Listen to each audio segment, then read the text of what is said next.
Aí eu disse assim, olha, o professor me disse que eu não vou defender a qualificação, porque isso aqui não é um trabalho científico, é uma geografia tradicional, atrasada, né?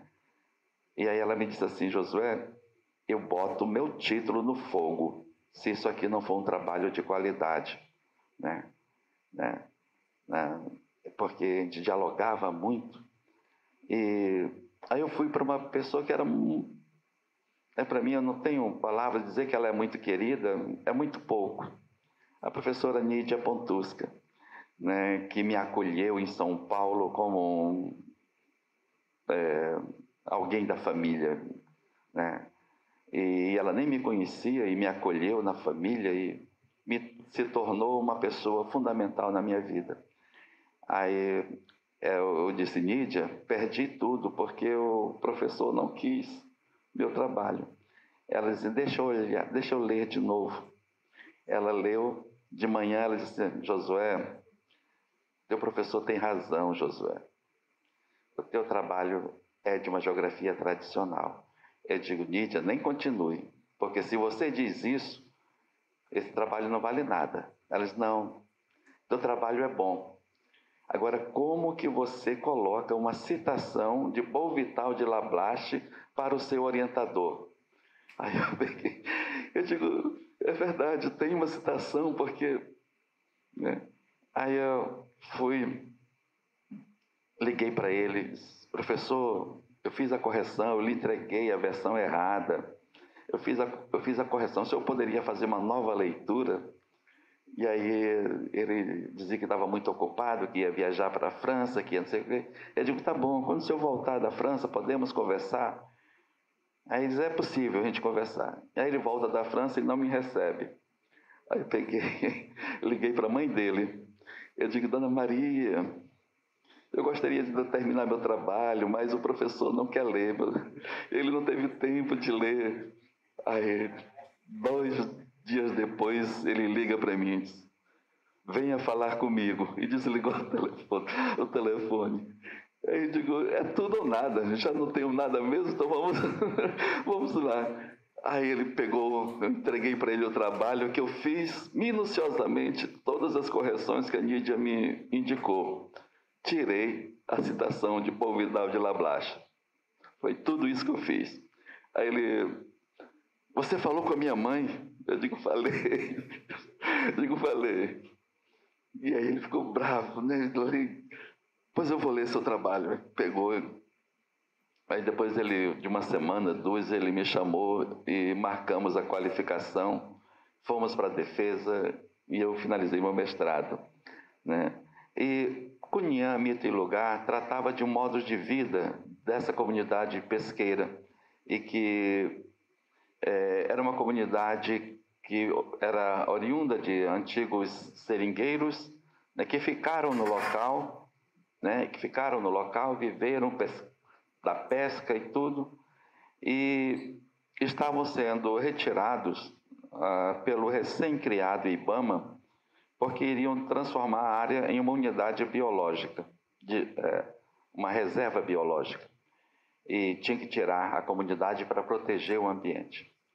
E aí, a minha dissertação trata disso, desse diálogo.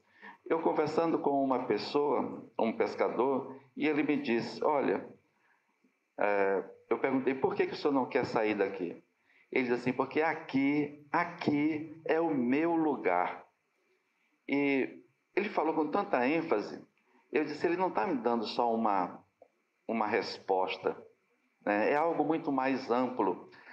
Eu talvez tenha sido, lá por 94, 91 a 94, um dos primeiros a discutir o conceito de lugar sem apresentar isso enquanto conceito. Porque eu pego essa fala desse pescador e mostro o modo de vida dele, que é o conceito de lugar, né? Que vai ser tratado, né? Lívia traz a obra de Tuan, a gente passa a entender um conceito de lugar. Mas eu peguei isso cru, sem essas amarrações teóricas. Eu vi, senti, escrevi, né? E fui para o debate, né? E eu trago as narrativas míticas, né? Histórias de cobra grande, histórias de curupira, histórias de mãe d'água, né? E eu trago tudo isso, que era o mito, construindo a vivência do lugar. Tudo isso em Cunhã. E fui para a defesa da dissertação, a banca gostou, né? Tinha uma antropóloga, minha amiga.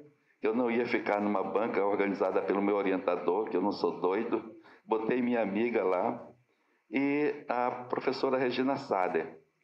E era minha amiga, mas né, eu tinha que me preparar para o debate com ela. E estava tudo bem. Né? E realmente houve um debate muito forte com a Regina, né? E a minha amiga da antropologia, fazendo as proposições. Foi um debate muito bom. Eu sou apaixonado pela minha dissertação, né?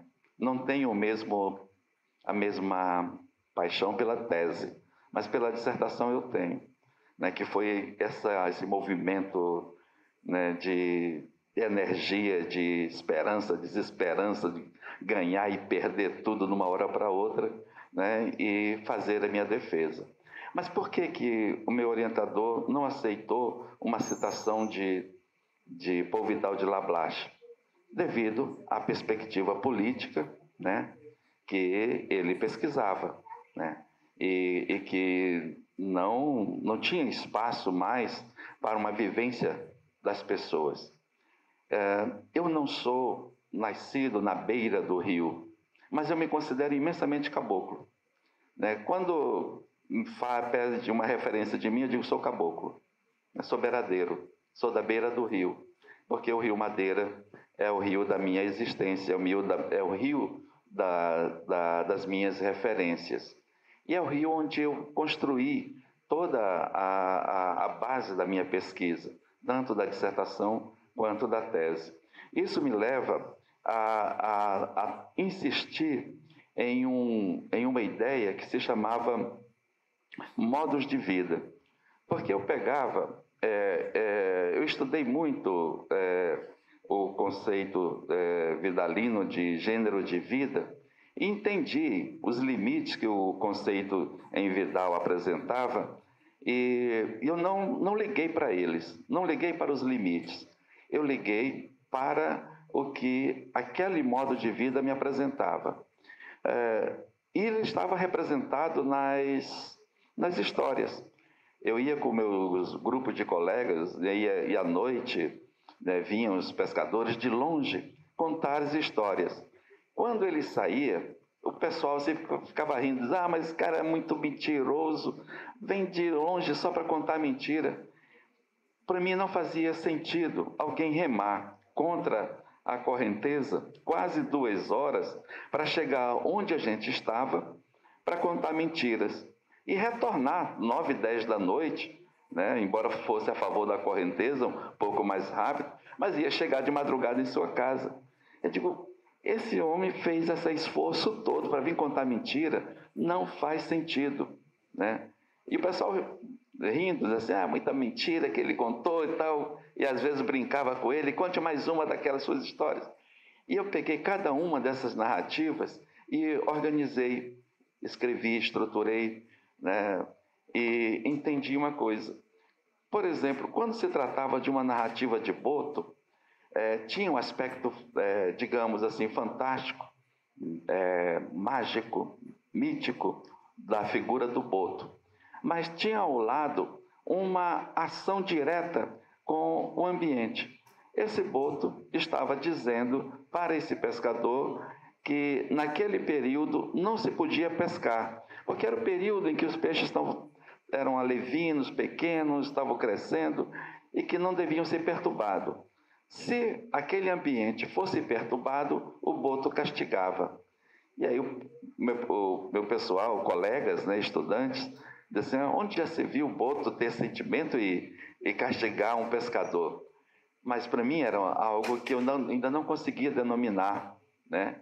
E que eu vi nessas narrativas, né? Foi por isso que deu todo esse problema, né? Porque não tinha nada de ensino de geografia para povos ribeirinhos, e sim de uma geografia cultural embrionária, não denominada, mas pensada a partir daí.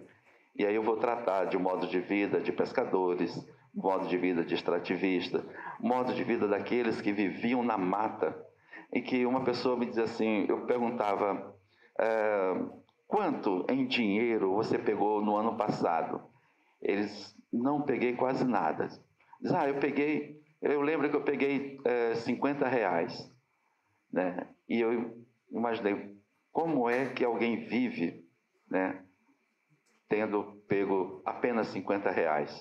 E isso eu queria entender, porque ele tinha que organizar a vida dele de alguma coisa, de alguma forma. E eu fui atrás disso. Que tipo de organização ele dava para a vida dele, para que o dinheiro, a moeda, não fosse preponderante. E aí eu vou encontrar as relações de sociabilidade, a confiança que tinham um no outro. Eu ficava hospedado numa casa de pescador e alguém chegava, ô, seu Francisco, trouxe aqui um peixinho para você. Aí entregava para ele numa bacia uns 3 ou 4 peixes, né? E aí essa sociabilidade, eu digo, ele está entregando um peixe, e eu vou ler Mauss, Marcel Mauss, né? A ética as palavras me fogem, né? Mas eu vou lembrar daqui a pouco, né? A ética da... Hein? Oi? Não. É a ética da troca, porque é a confiança. Obrigado. É a confiança que se tem no outro. Então se constrói um modo de vida em que se confia. Eu trago hoje o peixe para você, porque eu sei que quando o outro for pescar, vai levar para ele o peixe. Então, de fato, era uma estrutura social, econômica, que não necessitava de dinheiro, mas das trocas de confiança, né? Esse foi o estudo que eu fiquei buscando em uma comunidade ou outra, conversando com um, conversando com outro, e tentando entender todo esse processo, fora dos interesses da geografia de uma forma abrangente, da grande geografia que se tratava, né? E eu queria apresentar essas coisas nos congressos da AGB, né? E não tinha espaço. Então, é onde a gente reúne os colegas que a gente vivenciou a formação da pós-graduação juntos, e a gente começa a pensar espaços para as nossas apresentações, né? E aí é que vai surgir o NER, o Núcleo de Estudos de Espaços e Representações. O NER ele vai surgir com uma ideia muito circunscrita. Diz assim, olha, nós somos amigos, nós temos nossa história juntos, vamos apresentar os nossos trabalhos para nós, a gente termina de apresentar e vamos festejar. Só que o NER, ele cresceu para muito além das expectativas nossas de carinho dentro desse pequeno grupo. E boa parte do grupo não entendeu, porque queria manter, dizendo, não, o NER é nosso, só para a gente festejar e tudo mais.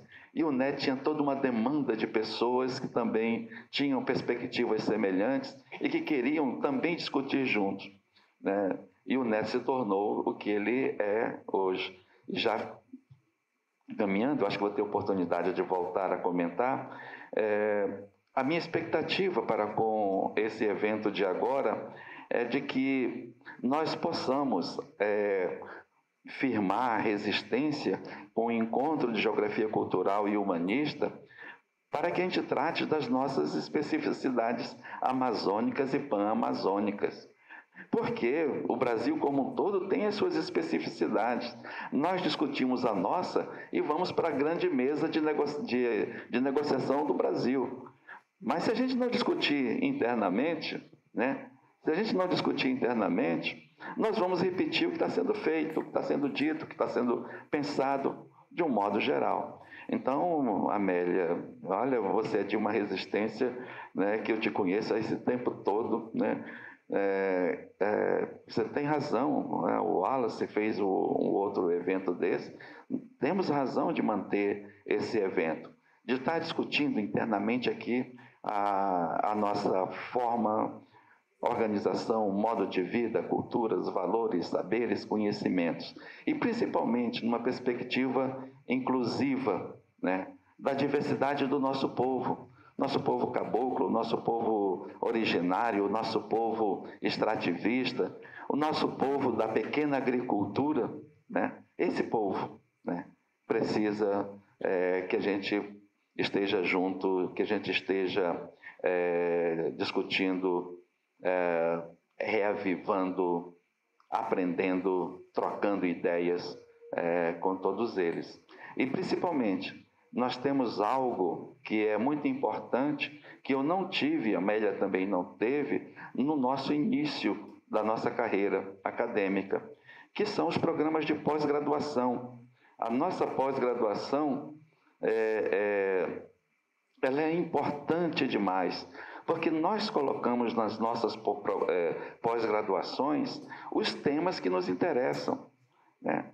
Para os orientandos que trabalham comigo, eles não estão fazendo uma pesquisa como é feito numa pesquisa em Curitiba, no Rio Grande do Sul.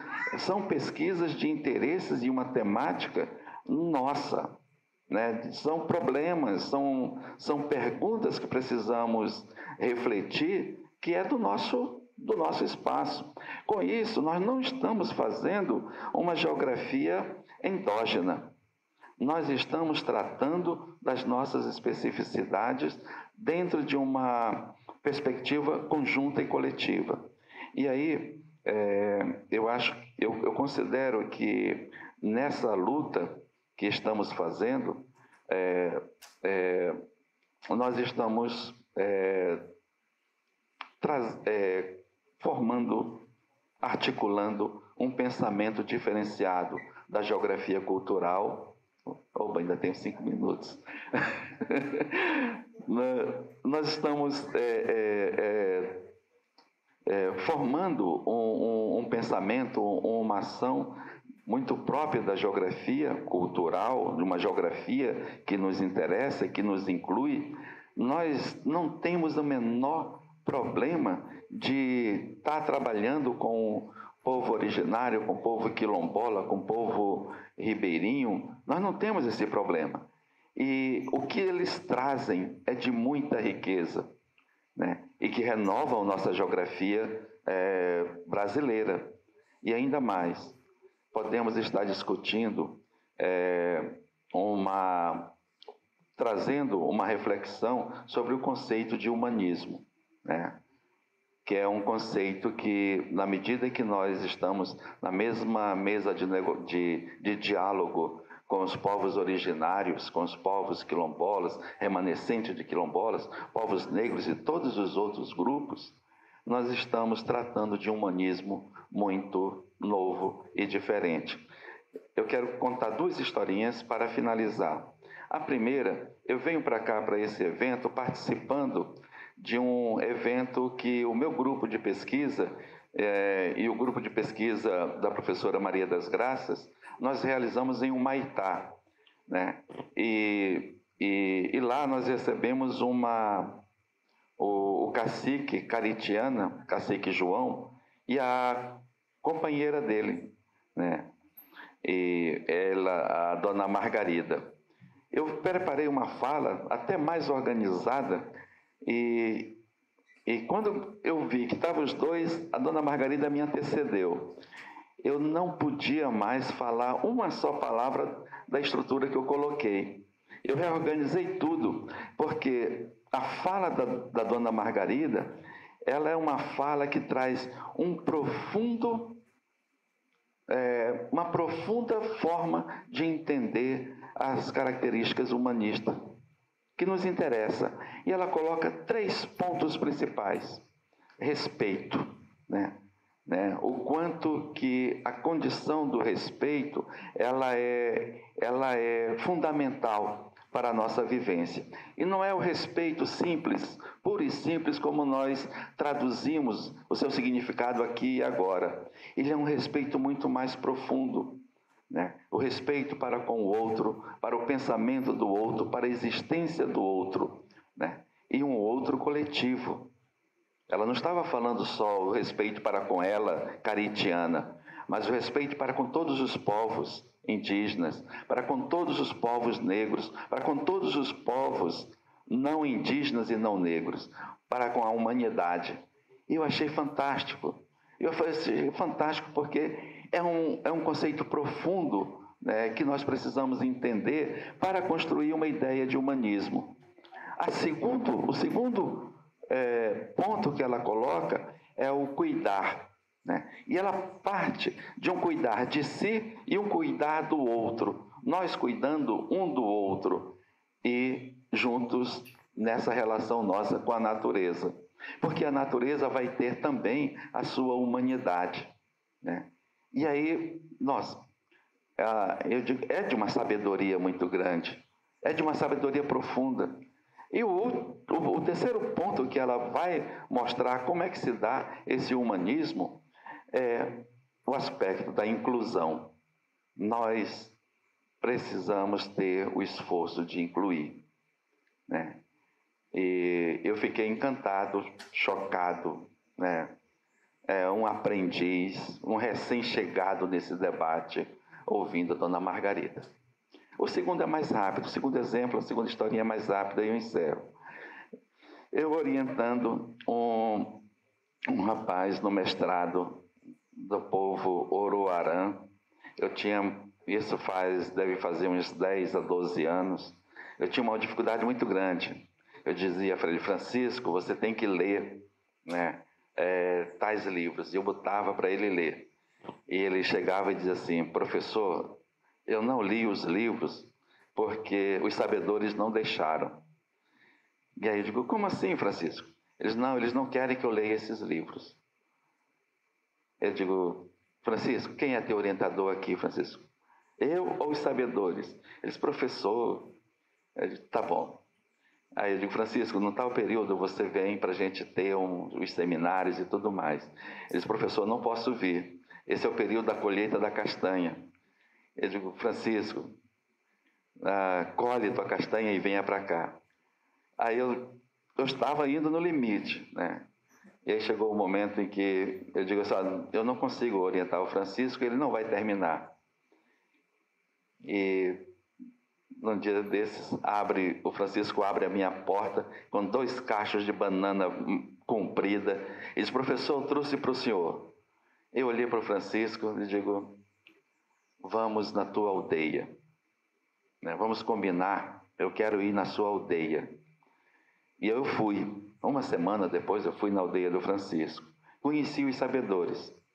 Conheci o ambiente do Francisco. Conheci o espaço do Francisco. A forma como aquela aldeia, aquele povo se organizava. Eu chamei o Francisco e disse assim, pega aqueles livros que eu indiquei, deixe tudo para lá e ouça os seus sabedores. Ele fez isso, terminou a dissertação. E ainda mais, nós compramos uma luta interna do programa muito grande, mas nós ganhamos. O trabalho do Francisco é bilíngue, no português e na língua dele, né?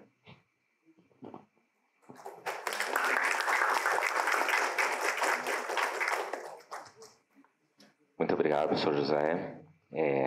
Já vou passar a palavra, então, ao professor Rafael.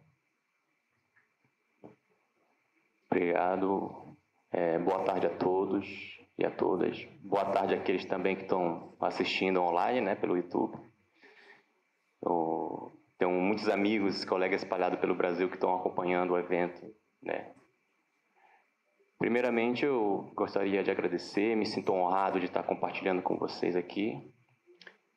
Me sinto honrado também pelo convite da professora Amélia, alguém que já há algum tempo é uma referência, sobretudo no debate que ela traz a partir da fenomenologia, e foi uma das inspirações para todo o meu percurso científico, meu percurso epistemológico, intelectual. Então é curioso não, é satisfatório e muito honroso que eu fiz a minha graduação em 2007 a 2011 lá em Macapá, já faz um tempo, 2007 a 2011, e hoje, né, estamos aqui, na presença dela, na presença de todos vocês. Então, o quanto que eu estou feliz de estar aqui com vocês. E essa fenomenologia que ela me apresentou, então, vamos dizer assim, tudo aquilo que eu apresentou hoje, então, tem seu início, né, nas inspirações que ela trouxe, e sobretudo na experiência, e sobretudo aquela experiência que ela nos contou sobre a fenomenologia, sobre a geografia humanista, sobre ciência ou não ciência. Eu lembro que, ao estudar fenomenologia, tem um professor, um filósofo fenomenológico, que ele fala que a fenomenologia, ela trabalha na sombra, na escuridão, né? Então, né, nós fazemos uma ciência na escuridão e na sombra. Se for para fazer ciência, fazemos assim, né? E recentemente, né, eu fui questionado numa banca também que o que eu faço de fenomenologia também não é ciência, né? Se for para fazer ciência do jeito que se faz, então eu não faço. Eu faço ciência e ainda faço na sombra, com todo prazer. Então hoje eu vou mostrar para vocês vamos dizer assim, o resultado de um trabalho que emerge não já de alguns 5 anos para trás, de pensar a fenomenologia no seu sentido, vamos dizer assim, mais prático. Eu parto de uma tradição mais russeliana, vamos dizer assim, mas hoje eu não vou encher aqui, né, de uma epistemologia russeliana, mas o que dele surge a partir justamente de uma visão, vamos dizer assim, com o russo e para além do russo, vamos dizer, mais atualizada.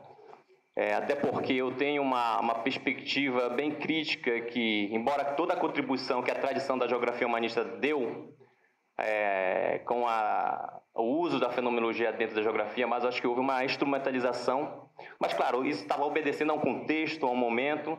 Eu acho que a fenomenologia pode oferecer e tem oferecido muito mais do que aquilo que foi colocado como uma mera crítica a uma postura positivista, que hoje também é necessário fazer. Mas, por exemplo, temos trabalhos hoje muito bem mais atualizados, mais consistentes, mais aprofundados. Aqui eu tenho como exemplo também um colega lá do Wallace, né, que tem uma fenomenologia amazônica, e nós estamos encabeçando justamente uma discussão mais densa nesse sentido. E pensar toda essa pluralidade que a Amazônia nos oferece, seja de ideias, seja de cultura, seja de perspectiva morais, seja de pesquisa de hábito, etc. Então hoje eu intitulei, mas aqui é só a título de tentar, até porque eu penso que daqui vai sair um artigo desse texto, justamente eu vou trazer para vocês um ensaio e um desenvolvimento de uma ideia que emerge da tese. E a tese, muita coisa que vai aparecer aqui está na tese. Minha tese, como vocês vão perceber, minha tese e a minha perspectiva, eu sou geógrafo de formação, mas eu não consigo mais pensar a partir da disciplina. A minha linguagem ela é uma linguagem já imbricada, geográfica, sociológica, filosófica. Eu não sei se isso foi fruto de um mero percurso ou um acidente, ou é fruto da própria pluralidade que a fenomenologia me possibilitou de ver as coisas tal como elas são, né? Como dizia a Russo, ver as coisas tal como ela é. Então hoje aqui vamos dizer assim, vou trazer um ensaio para dividir com vocês umas ideias. Eu iniciei pela fenomenologia, mas rapidinho eu vou falar por que a fenomenologia e qual é a potência dela. Né? Já que a fenomenologia, muitos colegas e muitos estudantes chegam, professor, mas a fenomenologia, como é que a gente pode pensar a fenomenologia, sobretudo na pesquisa, no campo? Então, acho que é um dever, vamos dizer assim, nosso que estuda a fenomenologia, trazer isso mais palpável. Mas hoje eu não vou me deter muito a ela, apenas vou fazer um pequeno esboço para entender qual é realmente a perspectiva dela. Né? A fenomenologia como um método radical e uma atitude. O principal método que a fenomenologia traz é fazer o que eles chamam de epoqué, ou uma redução fenomenológica. Não sei se vocês já ouviram, mas muitos já conhecem. Ou seja, suspender os a priori, suspender os preconceitos, suspender a lógica a priori. Ou seja, o que significa suspender? Muito se fala que a fenomenologia justamente seria uma espécie de negação quando faz a epoqué, uma negação do mundo e uma negação dos outros. Né? Como se fosse, ela volta para um subjetivismo antigo, ali do final do século XIX. Mas suspender não significa outra coisa a não ser colocar entre parênteses para ver melhor, abrir o sentido de mundo. Não é à toa que a fenomenologia ela traz como solo da sua pesquisa, o solo da sua investigação, a experiência. Não é à toa, e vamos passar por ela, que quando ela vai para a experiência, ela vai para o âmbito das experiências da corporeidade, das experiências emocionais, das experiências em todas as suas escalas.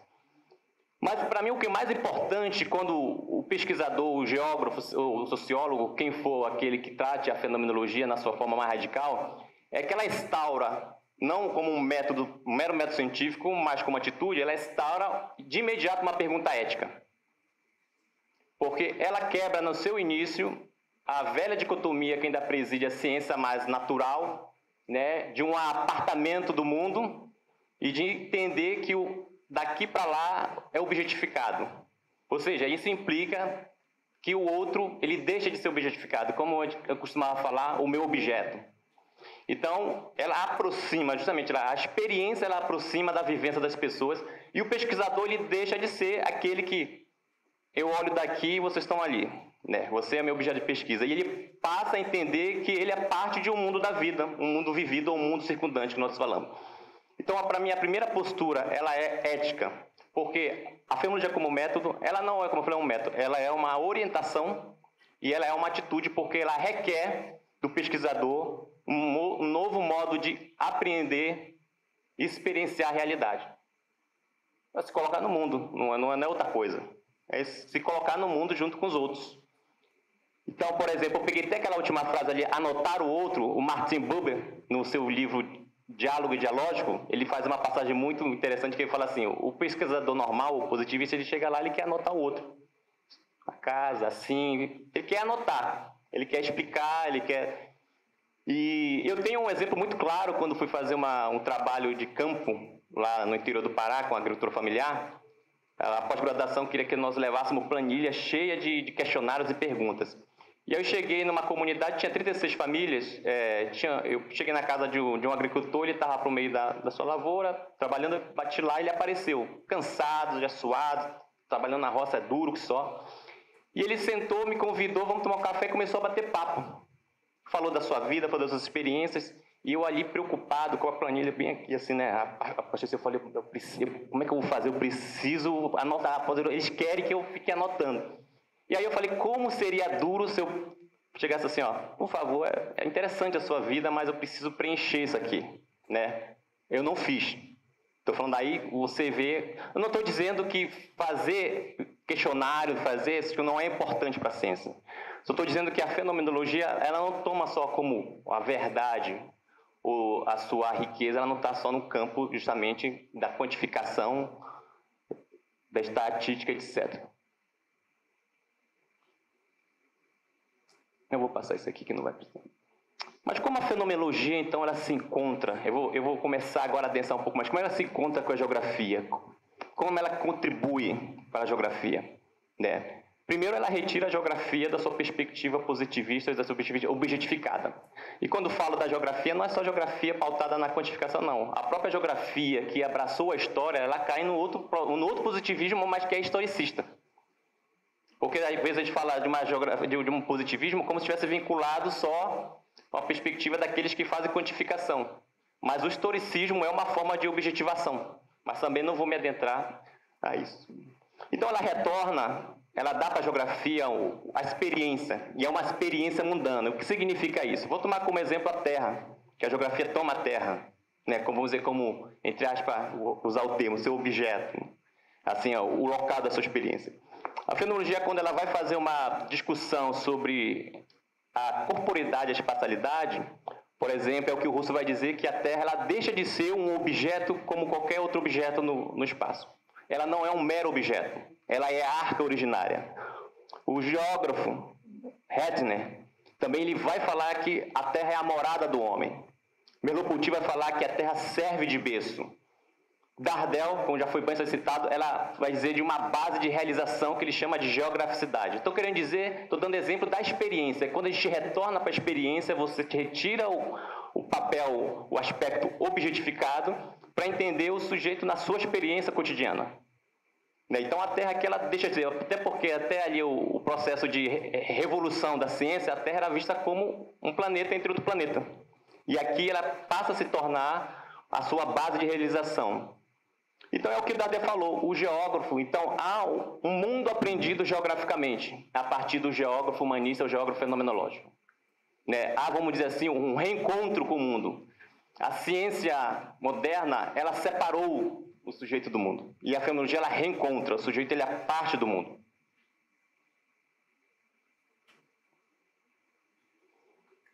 E como eu vou começando fazendo a estruturação e a escala ela vai descendo, né? Na fenomenologia, ela desce para a experiência, mas como essa experiência, de fato, ela se efetiva?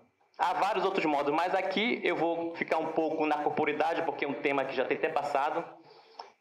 Não vou teorizar muito sobre o corpo, porque aqui já falaram bastante, mas na fenomenologia a gente faz uma certa, vamos dizer assim, estruturação didática da constituição da corporidade, que no alemão eles separam, por exemplo, de Körper, que é o corpo físico, e o corpo vivido, né? É o corpo sensível, o corpo imaginado, é o corpo aquele que experiencia os lugares, né? É o corpo da vontade, da capacidade livre, ou seja, é aquele corpo que se diferencia de outros corpos. Isso é importante, só para dar um exemplo, notar, porque aquilo que vamos chegar no final, vamos debater um pouco no final, quando a gente pensa certas violências ontológicas ou preconceito, alguns grupos são vistos na sua corporidade apenas no sentido do Körper, que é o corpo físico, como um corpo objetificado, como um corpo, como qualquer outro corpo solar. Ele é destituído da sua vivência, esse corpo vivido. Então é importante fazer porque na nossa língua o corpo é corpo, não tem outro título. No alemão, né, lá com o russo, ele faz a diferenciação porque uma coisa é você compreender o corpo como um fenômeno físico, aquele que é externo, e aquele como corpo com suas capacidades sensíveis, capacidade de agir. E é porque ele é importante pensar, né, a partir da experiência da geografia, porque o corpo é o que constitui, na sua essência, o sentido de orientação e referência. E aqui já de imediato entendo que é na escala do corpo ou é na experiência do corpo que a geografia encontra o seu solo originário, a sua emergência. E aí eu estou pensando na geografia, né, essa geografia como, não a geografia como G maiúsculo, a geografia como a experiência realmente mudando, é aquilo que o Dadé falou, o apreender geográfico do mundo. Né, porque, e aqui minha filha tem 9 anos, como minha filha foi se desenvolvendo, nascendo, vamos dizer assim, entre arte, ela era meu objeto de estudo, vamos dizer assim, né. E aí, pensando nessa estrutura do corpo, a criança, quando ela tem certa idade, ela vai ganhando essa experiência de profundidade, de querer pegar alguma coisa, se mover pela casa, eu ficava olhando, ela se movia. Com o tempo, ela se experiencia, pega na cadeira, se levanta, e aí, com o tempo vai passando, ela vai ganhando outro tipo de experiência. Aquela cadeira que ela se apoiou como uma mera, né, coisa material, agora é a cadeira do avô. A sala não é mais a mera sala, né? Então ela começa a ter uma construção de corporidade onde ela ganha referência espacial e referência de mundo. O quarto não é mais só aquele quarto, aquela cadeira não é mais aquela cadeira, agora aquele copo é meu, então ela começa a ter uma dimensão. Então aí começa a entrelaçar 3 momentos da qual a geografia, né, vamos dizer assim, ela encontra também seu solo. O corpo, então, ele co-constitui a espacialidade, e ele co-constitui já aí também a própria geograficidade. Então, corpo, espaço e geografia, elas nascem na mesma origem. Né? E aí o Wallace, lembrei do Wallace falou, é o que está escrito ali. O corpo, a Disse Stein faz isso, e ela desenvolve muito no seu conceito de empatia, na sua problematização sobre o conceito de empatia. O corpo, ele é o ponto zero de orientação. É parte dele que tudo ganha sentido e ganha orientação. É por isso que nós, quando falamos aqui em pluralidade do mundo, cada um de nós constitui um centro de orientação e primordial. E quando eu falo cada um, eu também estou falando em grupos. Os grupos se organizam conforme o seu mundo circundante e seu centro de orientação. Não existe centro, naquele sentido mais, né, mais lá, como um centro único. Vamos chegar lá. Estou fazendo uma construção para a gente, né, chegarmos juntos lá. Então, o corpo, diz o Russo, né, é nosso órgão de percepção, é o que toca, é o que pega, é o que é esquerda, é o que é direita, e isso ganha uma dimensão, né, que a gente chama do mundo espiritual. Ele não é só físico, né, a gente ganha justamente aquilo que nós chamamos do mundo circundante geográfico. Então, é onde se forma a esfera da propriedade, ou seja, aquilo que é próprio meu, e aquilo que chamamos também de mundo primordial. Cada um de nós construímos um mundo primordial.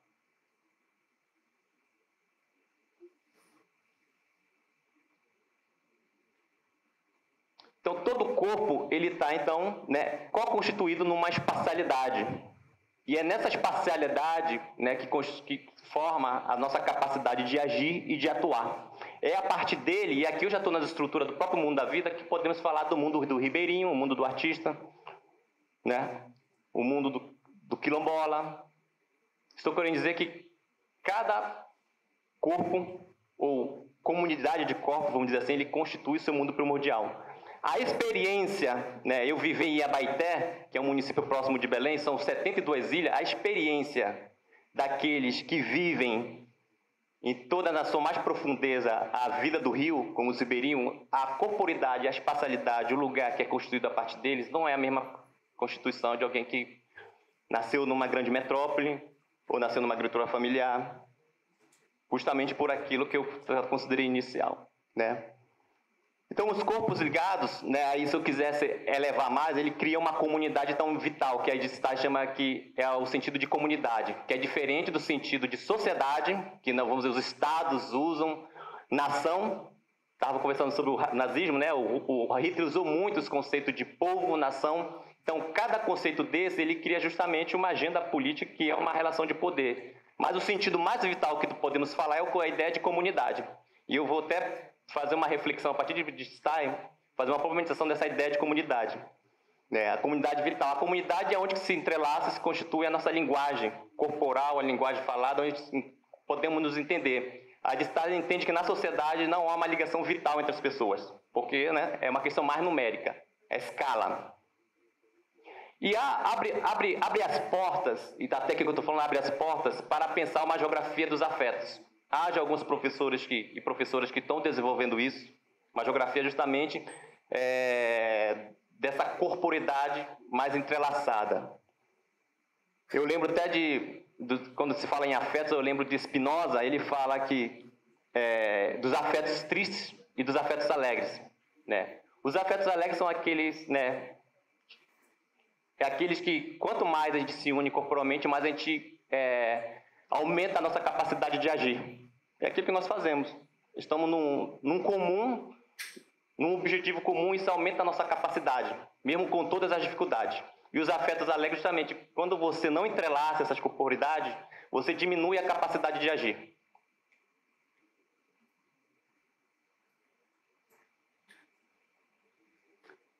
Porém, até aqui eu estou falando como se constitui ou como se funda justamente esse mundo circundante, ou aquilo que eu tenho trabalhado, que é o conceito de mundo da vida. Esse mundo da qual nós nos unimos a partir de uma vivência, de um entrelaçamento, né, que já foi colocado bastante, que foi a colonização do mundo da vida.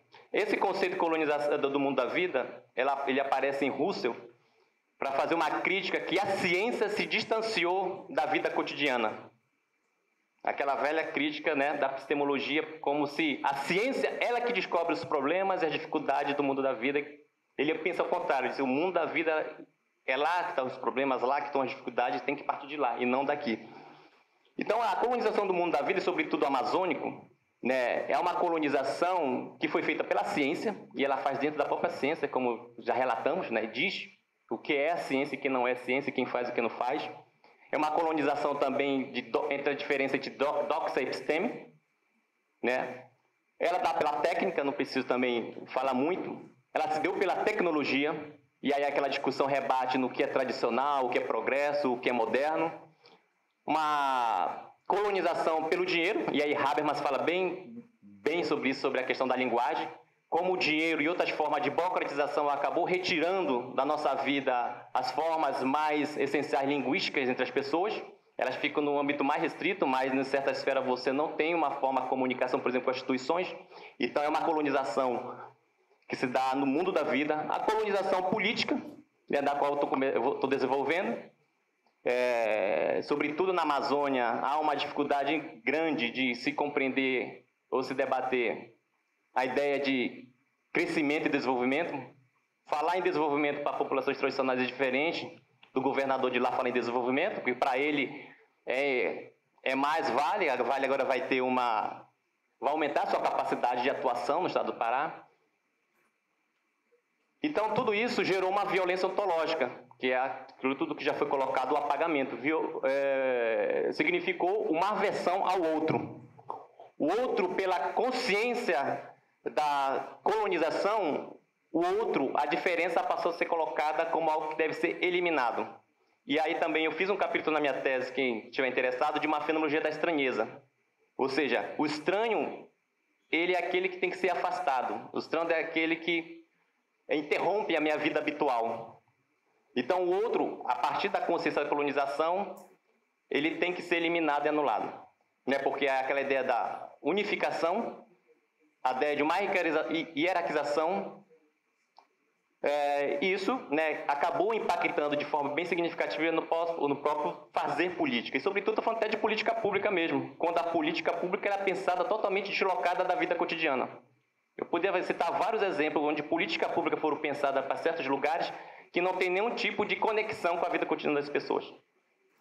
Né, que a gente chama na política pública do top-down. Né? Ali é só uma figura só para retratar, né, como a visão científica do mundo da vida, uma visão de ver as coisas tal como elas são na vida cotidiana. Né? O cientista, ele quer ver... Aqui é só para fazer né, para chamar, né? Enfim, acho que entendeu. Só para pegar aqui uma fala do Pai Loureiro bem rápido, falar desse mundo amazônico, eu não vou falar muito porque, né, se a gente leva muito tempo, de toda a problematização da colonização desse mundo da vida, né, ele vai falar justamente, o Pai Loureiro, que, por exemplo, os jesuítas, eles buscaram unificar a língua, uma ideia universal, uma anulação do local, ou seja, a Amazônia como um laboratório. Eu tenho trabalhado com planejamento, a gente estamos construindo o planejamento estratégico, participo da equipe que chama Pará 2050. E a grande dos montantes, sobretudo agora para a COP, está voltada ainda para os grandes projetos. Tudo é voltado para os grandes projetos. Vai abrir agora uma ferrovia que vai sair, se não me engano, do Sudeste, e vai subir a terra, vai passar para o Maranhão, bordando até o Pará, e vai cortar tudinho. O dinheiro todo alocado ainda está para os grandes projetos. Né, de portos, a Vale vai aumentar. Ou seja, e essas empresas não têm nenhum tipo de responsabilidade, não têm nenhum tipo de ligação com o território, não têm nenhum tipo de alteridade com as pessoas que estão lá. Ou seja, a colonização do mundo amazônico ainda é uma realidade e muito forte hoje. Né? Ou seja, ela ainda é um laboratório. Isso é só para retratar que essa perspectiva é uma perspectiva ainda muito tradicional, que ainda é muito realizada. Ou seja, uma perspectiva de centro e periferia, como já foi colocado aqui. Né? Mas se nós considerarmos, e vocês prestarem atenção, aquela toda problematização que eu fiz do mundo circundante, não existe centro. Cada grupo, cada corpo, ele constitui o seu centro de referência. Né? Quem falou que existe um centro, que existe um logocentro, que existe uma hierarquização, é justamente a cabeça do colonizador. E quando eu estou falando de colonizador, não é só aquele que veio colonizar, eu estou falando da colonização, aquele que realmente pensa de forma colonial. Seja uma ideia, seja uma cultura, seja uma política pública, é aquilo que está na estrutura do modo de se pensar, de se atuar. Essa aqui é uma perspectiva até, sobretudo, de pesquisa atuais, ou seja, a gente sempre pensa o centro, e como o mundo ali é um mundo estranho, é porque está espanhol, porque eu mandei para uma revista espanhola, acabou ficando... o outro tem que ficar à margem, vai chegar lá, ele fica periférico, ele não está entrelaçado na minha vida, então a gente tem que deixar ele, né, à margem. Isso, por exemplo, na ideia de planejamento é muito comum, ou seja, você fortifica o centro para ter aquela ideia que o desenvolvimento ele vai se espraiar e vai chegar até a periferia, coisa que não existe, né? A proposta, então, é essa. A proposta, a partir de considerar que o mundo, cada um possui seu mundo primordial e a partir dele criamos engajamento, sobretudo engajamento político, precisamos pensar a política como um espaço entre meios, aonde se entrelaça dos mundos. Você vai dizer, mas você está sendo um pouco idealista. Bom, eu poderia aqui ficar falando dessa política, como foi falado, pragmática, tal como ela é. Mas eu tenho que pensar uma forma da qual abre-se um espaço onde o outro pode ter uma voz. Um espaço comum onde a diferença ela se encontra e não se elimina. Que aqui na tese eu chamei de o entre meios, ou espaço entre. Então, a pluralidade do mundo. Esse entre, então, ele seria, então, né, o conviver a partir dessa perspectiva é estar entre mundos, né, formar juízo na pluralidade, para além da subjetividade privada, ou seja, para a gente daquilo que eu compreendo como certo ou como errado. Conviver não é negar o horizonte de mundos alheio, o outro não é um problema, mas que ele faça...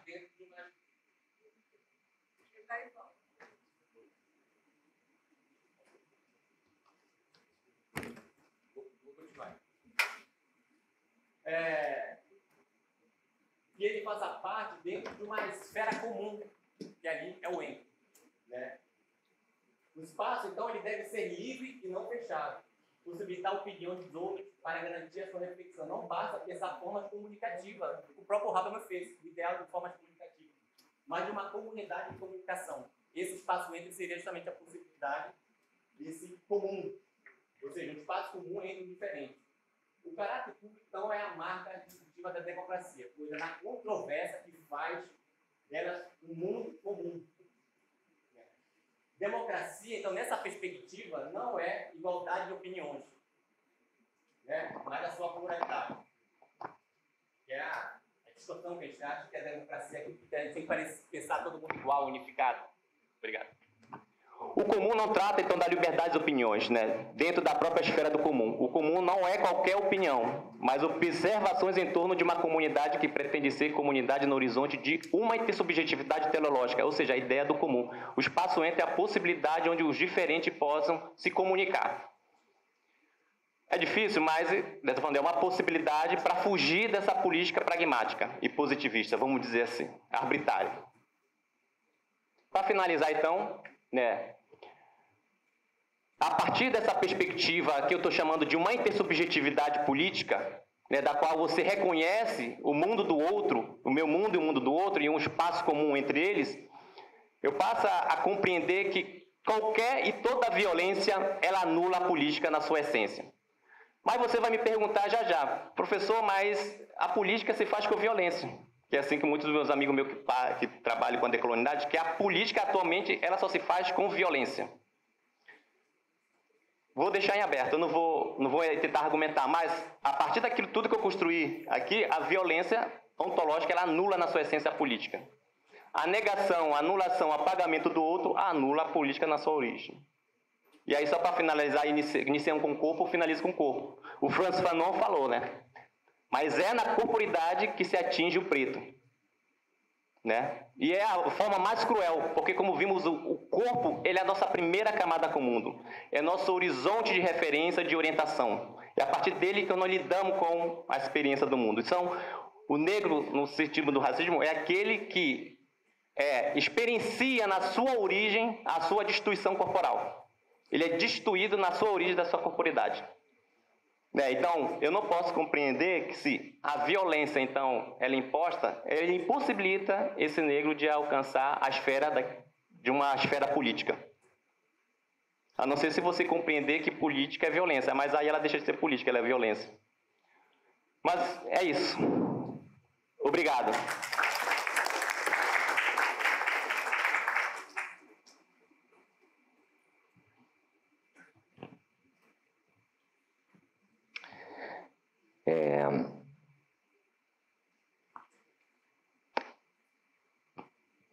Eu nunca me esqueço, quando eu estive em Rondônia, professor Josué, acho que foi uma dissertação sobre soldados da borracha. Foi você, né? Ou foi a Gracinha, não lembro, mas acho que você orientou. Estive com o Luiz Caldas, da História Oral, Caldas, isto. Foi um grande aprendizado, porque na banca, né, a gente vai com uma perspectiva de um olhar já constituído, né, da ciência geográfica sobre o trabalho. Eu, um geógrafo ainda jovem, né, ainda jovem, e o Caldas me falou assim na banca: você esquece tudo que o professor Benhur falou, né, e te centra na história oral dessas pessoas, né? Então, é mais ou menos o que o professor falou, e nessa perspectiva da gente valorizar esse mundo primordial, né, que a fenomenologia nos possibilita como, talvez, uma perspectiva de abordagem, de pensamento implicado à geografia. E eu acho que o que a gente percebeu também da fala dos professores é que essa nossa incursão, né, como jovens pesquisadores desde o início na geografia cultural, revela justamente essa latência, né, que os pesquisadores e as pesquisadoras têm no sentido de trazer o sentimento, né, o o ver, o sentir e o escrever, como o professor Josué nos falou. Eu acho que isso é a grande contribuição da geografia cultural humanista para a geografia brasileira. E a gente tem que valorizar muito isso. Bom, vamos abrir, então, para uma rodada de conversa inicial, de perguntas. Então, posso abrir a pergunta, já tem uma aqui. Mais alguém para fazer a rodada? Professora Amélia? Não. Professor Wallace? Mais alguém para nós termos três perguntas? Sem timidez? Bom, então peço que os colegas façam suas explanações de forma mais breve para a mesa. Por favor. Primeiramente, boa tarde. Meus cumprimentos aos professores. Professor José, eu lembro que na pandemia, o senhor participou de uma qualificação Espaço e Cemitério de uma estudante aqui do PPG. Eu achei incrível a abordagem que o senhor fez, a leitura. E agora eu estou tendo a satisfação de conhecer o senhor pessoalmente. Então, eu queria saber dos dois, né? Acho que eu ouvi um pouco dos dois. Eu sou estudante de Geografia do programa de pós-graduação. Eu venho de uma outra área da geografia política, então não tenho muito contato com a geografia humanista, a geografia cultural.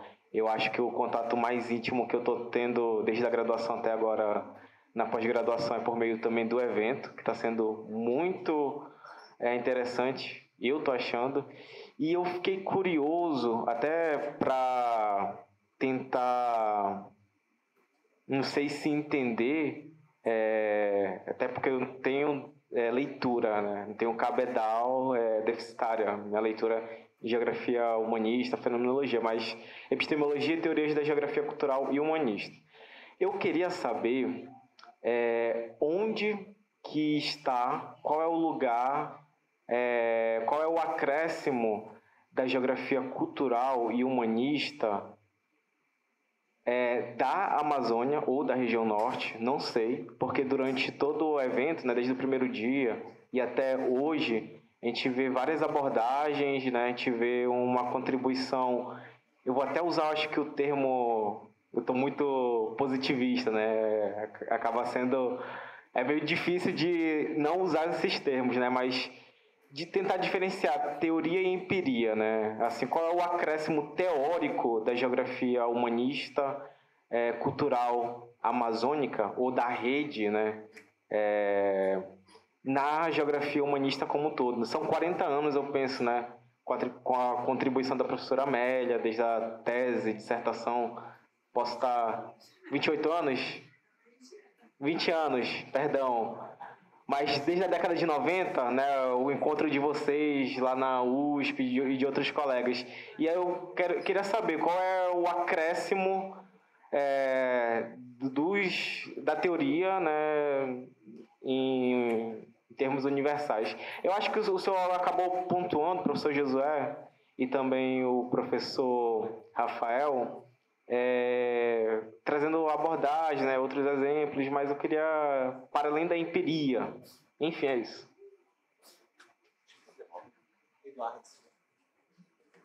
Bom, de fato, só agradecer mesmo. Eu penso que a gente teve um certo banho da experiência de conhecer, e, em certa medida, conhecer-se.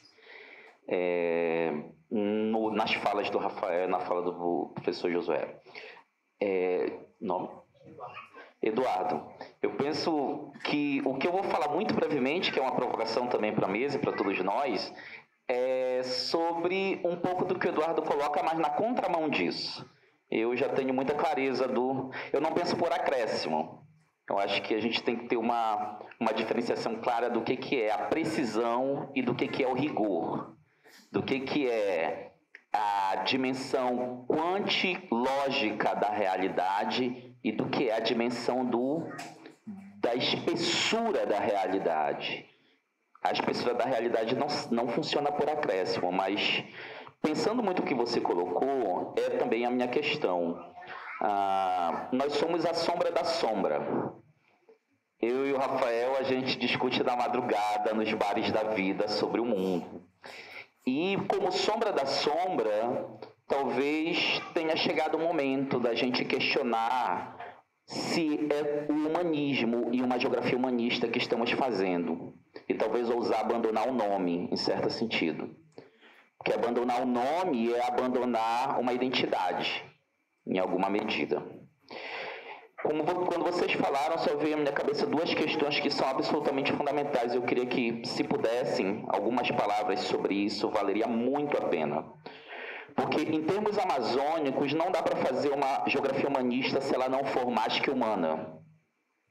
Que ela transcenda, e, de certo modo, um humanismo filosófico que pode ser, talvez, um déficit, e não acréscimo, no que se refere a uma subalternização em relação à riqueza dos significados diante dessa universalidade que a universidade nos impõe. Então, queria que a gente pensasse um pouco, talvez, em resposta até o Gabriel, que na Amazônia parece ser incontornável fazer um humanismo mais que humano. E o outro aspecto é, também, nunca mais penso a gente pode deixar de assumir eticamente uma Amazônia que seja pan-amazônica, que entenda-se como um espaço tão plural que transcende até os limites que nos impõem a nós mesmos e que os outros impuseram sobre nós. Eu digo isso porque desde 98, quando eu entrei na graduação, então já faz bastante tempo, já não sou mais nem da nova geração, eu já no entremeio, já sou numa relação de entremeio, eu escuto essa exigência de acréscimo, essa exigência de produção do mais. Acho que talvez a gente esteja muito ainda no registro da quantificação, por mais que a gente consiga ou tente vislumbrar outro caminho. Então é mais isso, pensar algumas palavras gostosas, densas e muito bem acalentadas entre o que é o humanismo amazônico. Ele é mais que humano? Ele transcende limites que nos impõem, inclusive na escala da representação, para um plano amazônico, ou não? E a gente é a sombra da sombra, Rafael. Vamos continuar sendo. Obrigado.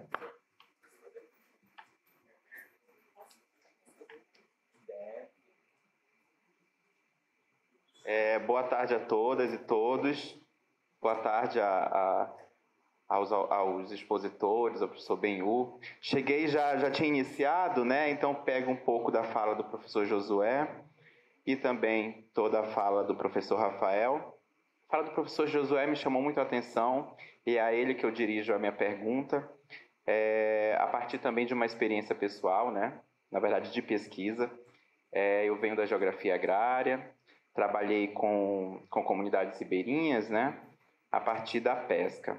Então, eu precisei tomar um banho de rio na tradição amazônica para eu entender qual era essa relação dos sujeitos com os seus espaços para justificar, em certa medida, essa relação de luta desses movimentos sociais, né? A partir aí da pesca, que era, então, a temática. E aí, eu preparei um questionário, professor Rafael, bem parecido com o exemplo que o senhor fez, né? Um questionário semi-estruturado. Vou perguntar isso, aquilo e etc. E vou sair de lá, vou fazer meus gráficozinhos, sabe, aquela questão bem positivista mesmo, da forma de pensar. Então, cheguei lá, e aí sou recebido por um casal, seu Dico e a dona Socorro, seu Dico com uma espingarda, e eu já achando que seria alguma coisa ali para amedrontar, mas ele estava, no caso, protegendo ali a sua roça, né? E começo a conversar com a dona Socorro, e ali mesmo, na casa de farinha, enquanto ela fazia, né, aquela goma ali, todo aquele processo, a entrevista inicia. Todo o campo inicia, né? Eu falo isso porque eu tive que, a partir desse momento, entender o campo dessas ontologias, né? O antropólogo Mauro Almeida vai falar desses encontros ontodialéticos, né? E principalmente dessa relação do ribeirinho com os encantados, esses acordos ontológicos onde eles conservam o espaço e deles extraem, né, a partir do mundo do trabalho. Tive muita resistência a partir da pesquisa, inclusive nesse processo seletivo arbitrário, com uma banca antiquada do programa de pós-graduação em Geografia, aqui da UFAM, esse projeto não teve lugar. Então, a partir desta questão, eu pergunto ao senhor, qual o lugar, professor Josué no caso, qual o lugar da oralidade na geografia para que a gente entenda essas outras dimensões?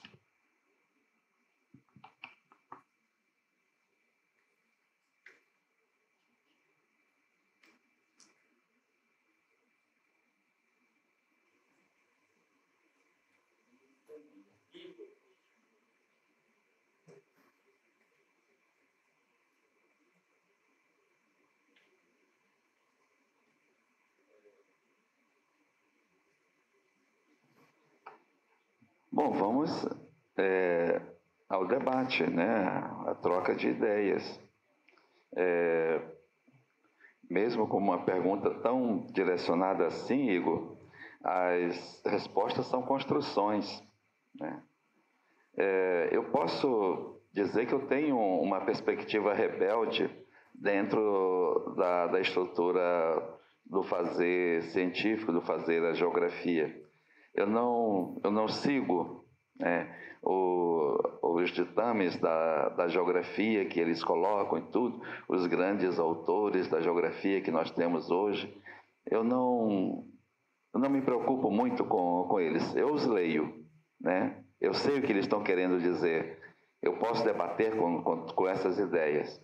Então, o fato de eu pensar ou ter uma postura que eu chamo de rebelde, eu não recomendo a não leitura, seja desses nossos grandes geógrafos, seja de uma literatura mais abrangente.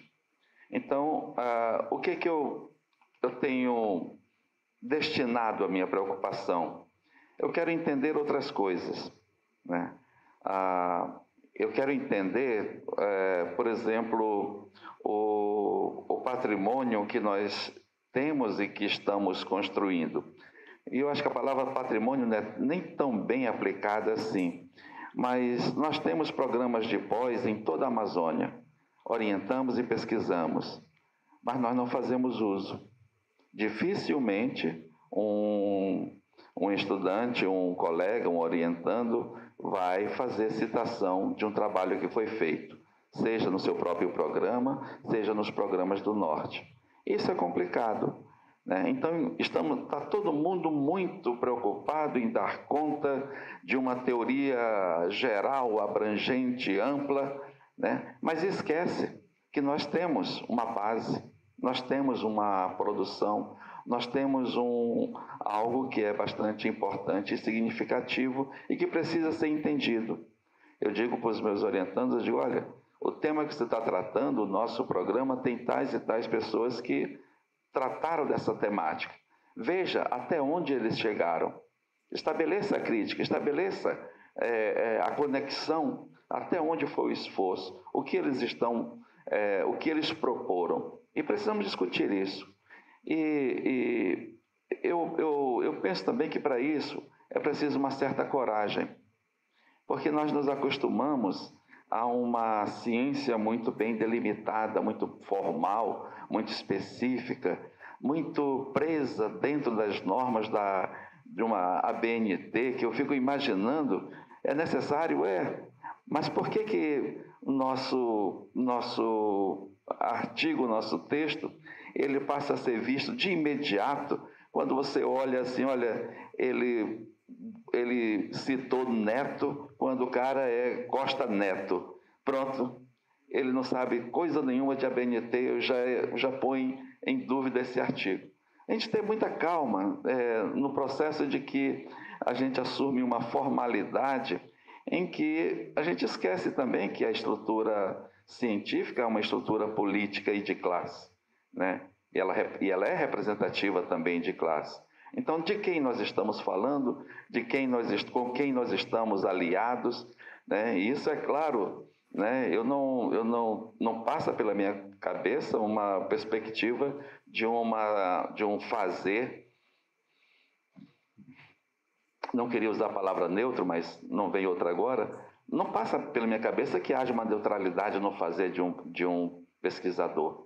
Ele tem que estar, sim, envolvido, engajado, participando, vivenciando e tratando, né, da problemática de seu mundo, né? É o seu mundo e o seu tempo. Seu tempo e seu espaço. Então, a gente tem que estar... e usar a ousadia para buscar as respostas que consideramos adequadas, ou uma tentativa de resposta que a gente considera adequada. Eu acho que quando você verifica que usou um questionário semi-estruturado, né, eu, na minha formação, no meu mestrado, eu também cometi esses erros. E cometi durante vários tempos, até que eu descobri que não precisa, né? Eu fiz um questionário de quase 300 questões, né, e que levava 1h30, né? Eu tinha que convencer de vamos fazer, é importante e tal. 1h30 depois, estou cansado. Sabe o que eu fiz com esse questionário todo? Eu não consegui fazer nada com ele. Eu peguei um conjunto de questões que eram mais ou menos discursivas e construí toda a ideia em cima das falas. E aí eu vou entender tanto tempo que eu usei pensando uma estrutura metodológica rígida e ela não fez parte do uso do que eu queria de fato entender.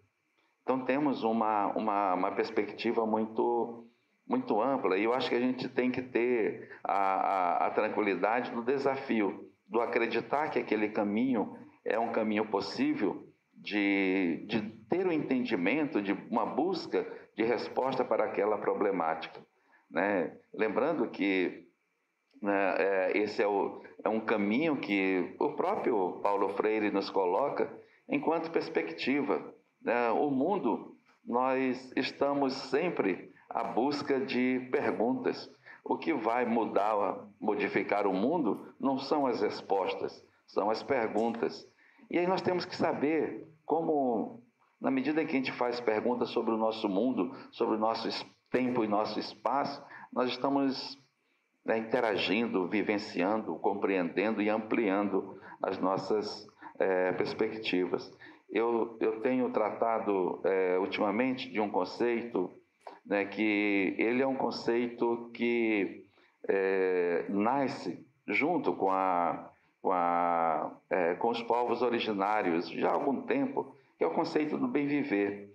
E eu vou encontrar em Tuan uma obra específica sobre isso, né, The Good Life, né, de Tuan, em que ele vai tratar sobre essa questão do bem viver. E aí o Tuan vai mostrar uma série de perspectivas que se tem de organizações e como o indivíduo vê o seu mundo e a sua sociedade a partir de como ele interage com a natureza e o que ele quer construir a partir daí, né? Então, a The Good Life é uma obra interessante e traz esse debate agora do bem viver, que é também uma perspectiva de resistência dentro da ciência. De a gente não estar reproduzindo e repetindo uma fórmula pronta. Eu acho muito engraçado que a maioria dos programas querem fazer programas de pós-graduação, querem fazer uma pesquisa e eles querem ser uma USP. Porque lá na USP, na Unicamp, porque a Unicamp faz isso, eu digo, não me interessa, né? Eu tenho certeza que eu, Amélia, nós não quisemos ir para a USP. Nós escolhemos esse espaço para a nossa construção e vivência e construção da nossa trajetória acadêmica, porque a gente consegue entender, né, e ter uma perspectiva diferenciada, porque senão a gente fica rodando, circulando numa mesma perspectiva. E o Brasil é diverso, a cultura brasileira é diversa, é múltipla, ela é rica, e quanto mais a gente se aventura mais a gente vai trazendo a renovação para o próprio pensamento geográfico. Eu tenho um amigo muito querido, né? E ele enfrentou toda essa questão da renovação da geografia crítica e tudo mais. E ele trabalhava com esses autores de basilares, Ratzel, Lablache, e vários outros autores russos, autores ingleses, né? E aí, né, o meu amigo Oswaldo Bueno Amorim Filho foi considerado um geógrafo tradicional. E bateram nele o tempo todo, décadas batendo nele. E ele não mudou, né? Ele continuou fazendo a pesquisa dele, o pessoal deixando ele de fora, mas ele fazendo o trabalho dele, resgatando literatura, geografia dos viajantes. Hoje, a geografia de Amorim Filho, ela é uma referência que nós temos, né? Porque se ele tivesse cedido às pressões, né, talvez a contribuição que ele deixa, que ele construiu e está construindo ainda, não teria acontecido, porque ele ia fazer exatamente o que pedem dele, né? Então, qual é o lugar da oralidade na geografia, né? Nós temos uma sociedade amazônica, pan-amazônica, que a sua tradição é construída até quase recentemente na oralidade. Como é que a gente pode exigir a escrita desse povo? Uma outra forma. Hoje, nós temos intelectuais indígenas produzindo, tendo a sua formação no mestrado, doutorado, escrevendo e fazendo diferente, né? Tem uma gama já um leque de pensadores intelectuais, filósofos, em que estão nos propondo outras perspectivas. Então, eu penso que essa questão da oralidade na geografia, se ela é frágil, nós devemos cutucar esse povo. Está aqui a minha geografia baseada na oralidade. Venha criticá-la, vamos debatê-la, né? Eu acho que não deve ter medo, né? Estarmos no campo de debate, né? Finalizando, eu não sei se eu consigo, eu tentei incluir aqui o Eduardo. O Wallace é meu amigo querido aqui, ele, eu também tentei colocar algo nas perspectivas que o Wallace nos coloca. Nós temos um grande desafio que é tratar da questão do humanismo na geografia. Eu não sei se a gente precisa ter uma geografia humanista amazônica, mas nós temos que ter um humanismo em que os povos amazônicos se vejam nele, estejam incluídos nele. Porque quando nós pegamos o conceito de um modo muito geral, eles não estão, né? Então, será que nós precisamos fazer um humanismo amazônico? Se a gente precisa, vamos fazer, né? Se não é necessário de fazer, vamos incluí-los. Aí sim, nós podemos ter uma perspectiva, né, de estar fortalecendo uma condição humana. Porque vivenciamos um momento da organização social em que o humanismo foi uma das coisas direcionadas para ser diluídas na nossa sociedade.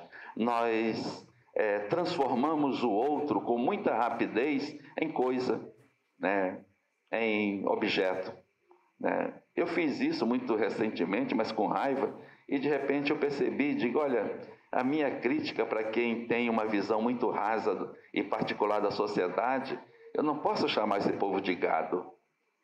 Não posso. Mesmo que a minha raiva todinha diga que ele é, né? Mas eu tenho que entender, né, que há humanidade, mesmo quando a perspectiva intelectual ela é incompreensiva na minha perspectiva. Ela é de dissolução da nossa condição humana. Então, ao invés de eu reivindicar essa desumanização de quem eu não gosto, eu prefiro estar trabalhando na ampliação, né, do conceito de humanidade. Precisamos disso. E olha, não há só nossa humanidade. Eu tenho aprendido com os povos originários que a humanidade ela está presente na vida, né? Seja uma floresta, uma árvore, seja os animais, seja os pássaros, seja os insetos. A humanidade está presente. Isso é parte de formas de humanidades. E a gente tem que respeitar todas. A gente continua o debate.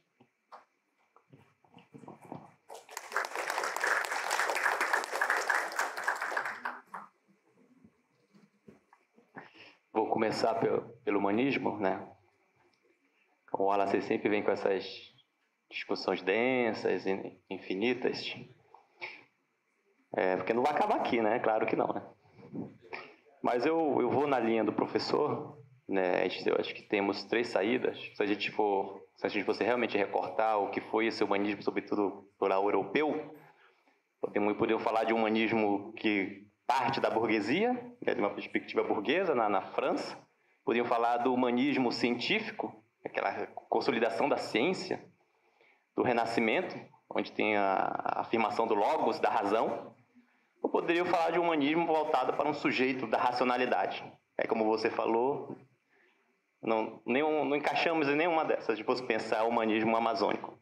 Então, vamos dizer assim, as saídas ou não saídas. Negar o humanismo, e a gente teria que radicalizar, apaga ali.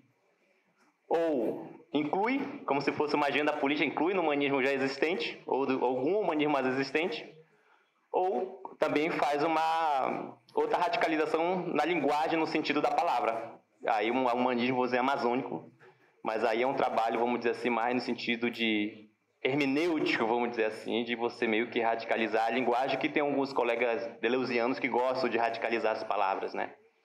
Pega, vamos dizer assim, a ideia de urbano, qualquer outra palavra e converte. Então, acho que são 3 saídas. Eu sou mais radical, para falar a verdade. Mas eu acho que isso realmente é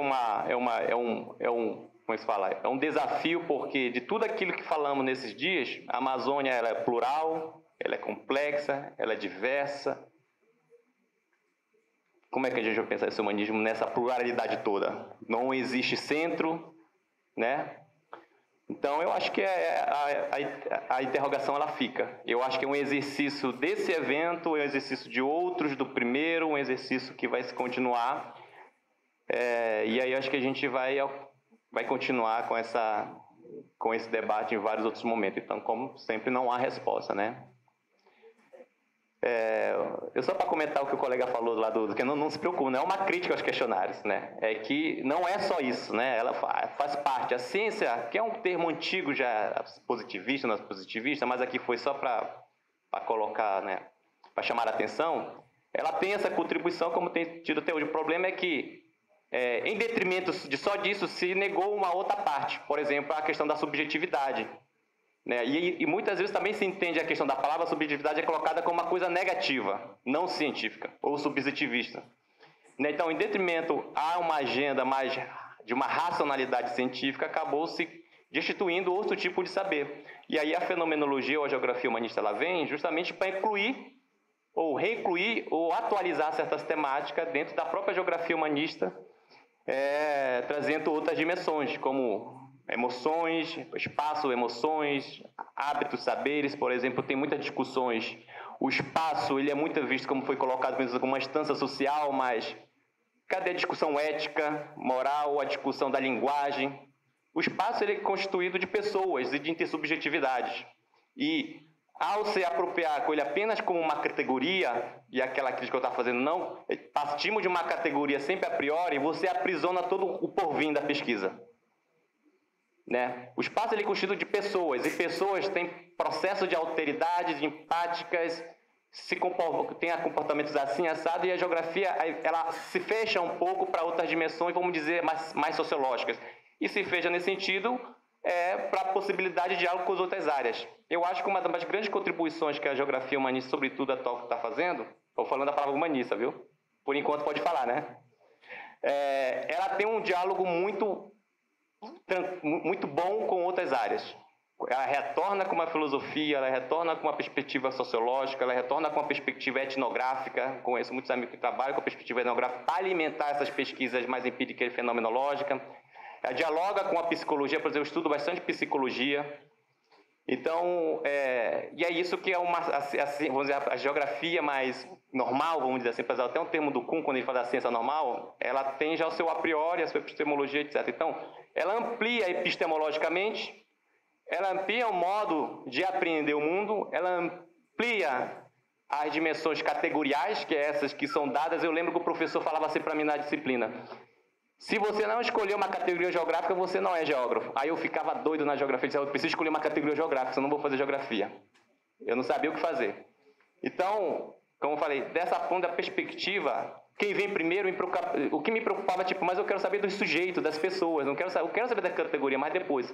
Então, a partir dessa perspectiva, é a experiência do sujeito, a experiência dos grupos, a experiência da comunidade que vai fazer revelar as formas categoriais de compreender. E não... Mas, como eu falei, não é uma crítica... É pesada, mas não é uma crítica no sentido de anulação, mas é uma crítica que, em detrimento de uma parte, se anulou outra, ou se viu de uma forma pejorativa. Eu só não compreendi ainda um pouco a sua pergunta, mas eu acho que esse acréscimo, não sei se for acréscimo para a própria geografia humanista, ela dá em vários âmbitos. Você quer... Posso... a gente pode dialogar. Eu só não entendi porque, senão eu posso fazer uma consideração e talvez fugir um pouco daqui que você está falando, tá bom? Obrigado.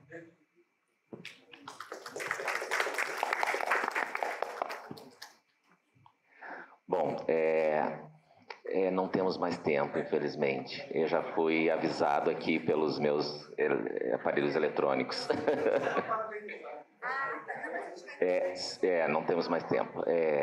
Então, gente, eu acho que, não sei se vocês perceberam, me parece que a mesa enviou uma demanda, né? E essa demanda, nessa perspectiva de fazer emergir na ciência, nessa universidade, entre geógrafos dessa universidade, não só uma visibilidade, mas mais do que isso, né? Uma efetiva participação da riqueza, da pluralidade dos seres da Amazônia. E isso pode ser visto como um humanismo ou um contra-humanismo amazônico. Eu acho que isso deve estar presente em todos e todas dessa plateia, e a ação começa na sala de aula, no departamento, na graduação e na pós-graduação. Eu acho que essa é a demanda que o professor Josué, o professor Rafael coloca para todos e todas que estão aqui, que continuamos a nossa luta dessa porta para a sala de aula, em primeiro momento. Mas a gente está encerrando a mesa, mas o professor Josué solicitou uma palavra e eu vou deixar o professor Josué fazer esse encerramento, então. Desculpa, não vamos encerrar. Depois do professor Josué, nós vamos chamar a professora Dalila. A professora Amélia está coordenando, então depois... Mas,